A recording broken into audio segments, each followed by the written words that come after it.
Welcome to the second part here on Sports and Night Live, Bet Racing Nation. We are absolutely delighted to say that on the other line we have champion trainer Nicky Henderson. Good evening, Nicky. Good evening to you. How are you? I'm fine, thank you very much. Good.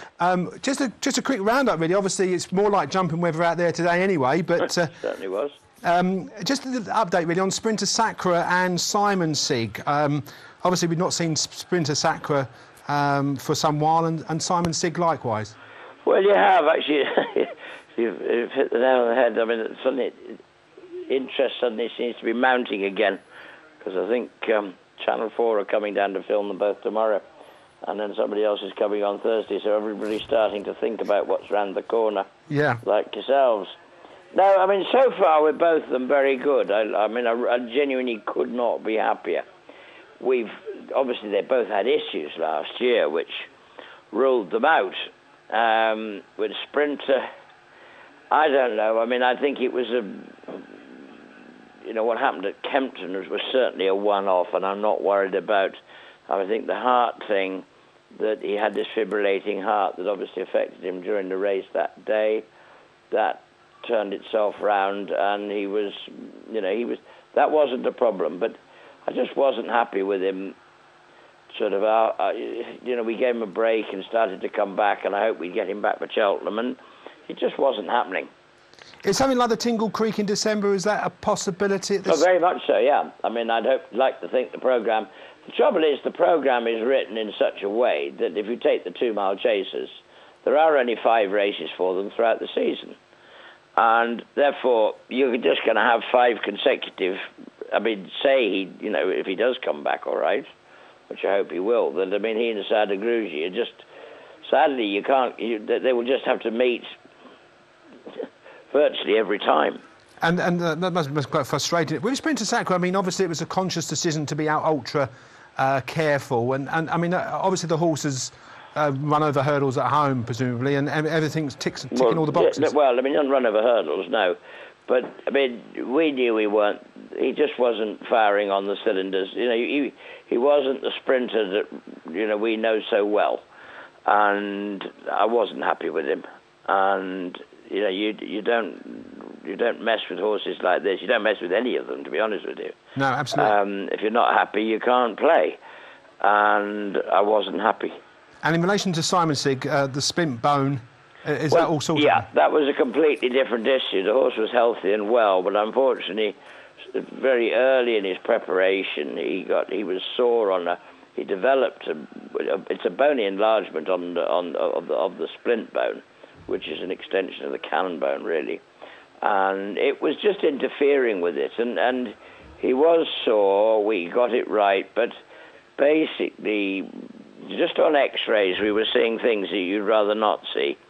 And we were advised just to take it easy, and the best route of that was to just stop and start all over again.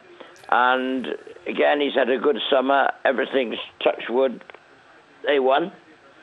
Would there be a run before the King George? Is the King George a plan? If it was, well, the King George, yeah, he'd obviously have to have a run before that. You couldn't run in the King George your first run since the Arkle 2 years ago. I mean, that would be totally unrealistic. He would start somewhere. I mean, I'm trying to say he'd go further. I think everything should... I know he won the Arkle over 2 miles. The previous year he'd won the Neptune over 2.5. And you can sort of also... He'd actually started in the point-to-point field. So you'd think he will stay, but he's got a terrifying amount of speed. So, we might be ambitious thinking that he'll get 3 miles, but if he settles okay, then I think he will. I think the chances are we'll probably start over 2.5. And especially if all was going well with Sprinter Sacre, there is no need for him to come back to 2, because they'd only be headbutting each other. Yeah, absolutely. And another one of the favourites is My Tent or Yours, who carried top weight in the Scottish Champion Hurdle and wore a hood for the first time. Obviously headstrong. If you... I mean, must be putting your hair out a little bit, because obviously the horse comes so close to winning a Champion Hurdle last year. Yeah, he's just got to learn to settle down a bit, hasn't he? Yeah. I mean, as AP says, he said it's amazing that a horse that pulls as hard as he does could even think about finishing the champion hurdle like he did. Yes, he went down by half a length, and it was a terrific race. I felt sorry for AP because he was on the wrong horse, because it was JP's horse that still won. And we were second and he was on the wrong horse, but he said he just pulled too hard, and if we can get him to switch off, which we'll be trying to do. I mean, if you'd have seen him cantering this morning, a 10-year-old child could ride him. But in a race, the $6 million man wouldn't be able to hold him.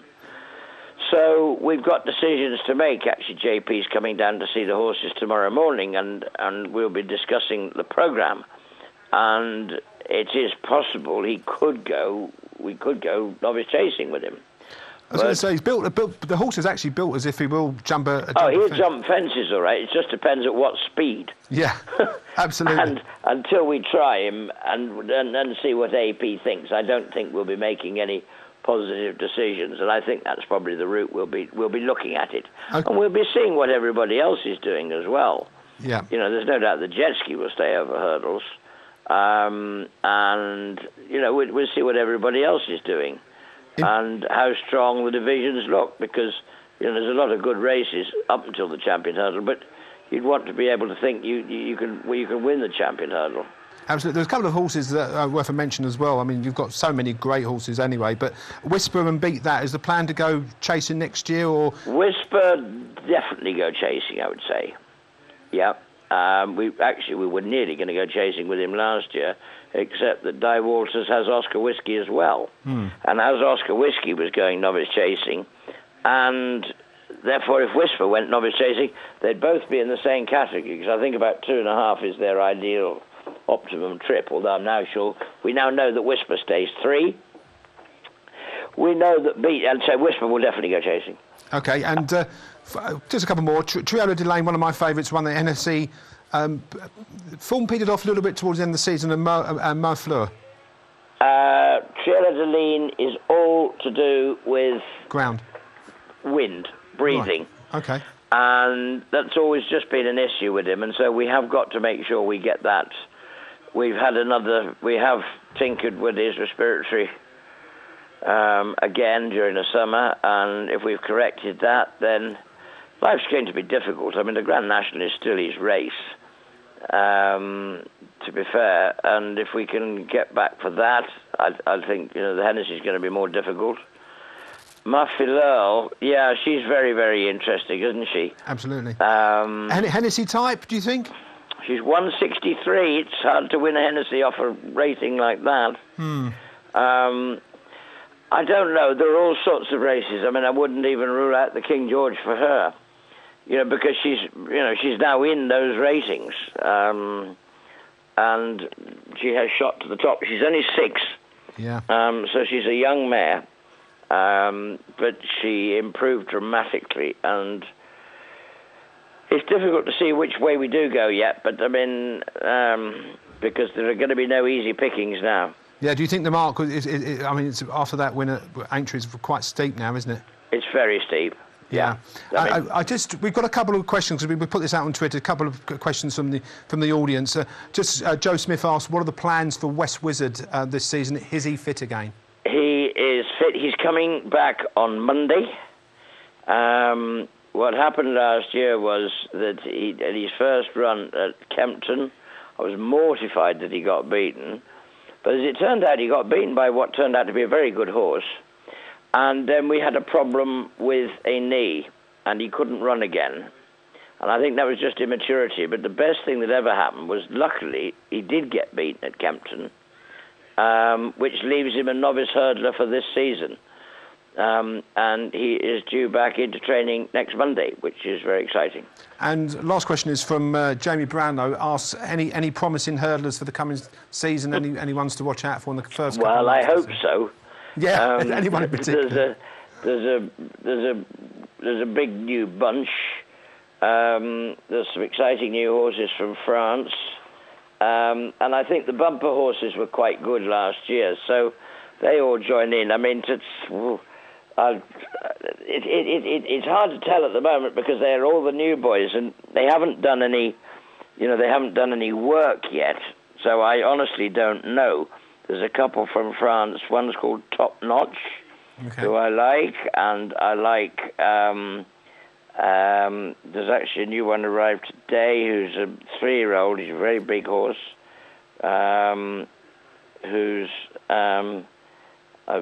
I've even eliminated his name already because I've only seen him once, which was this morning. It's amazing you can actually remember all your horses' names. Well, don't worry, I can. Yeah. He's called. I'll get it for you in a moment. Right. The bumper horses last year, I think Altior was a good horse. Yeah. I'm looking forward to him. And the bumper horses were pretty good at the back end. And I think Altior, he might just have been the best of them. So I'm sort of half hopeful he's going to be at the top of the novice hurdlers anyway. But mind you, so would West Wizard, because he's still a novice as well.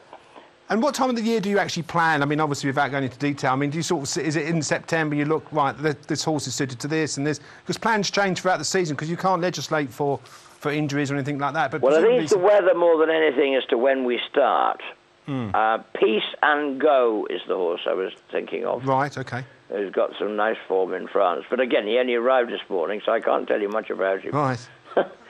So, we will be sort of slightly weather dependent in whatever the weather's going to do in September, October will dictate when we can get going. It's been raining for the last 2 days and it's foul, but it doesn't really help us an awful lot because we're not trying to go, we're just in sort of steady build-up work. The ground isn't, we're on the all-weathers rather than on the grass.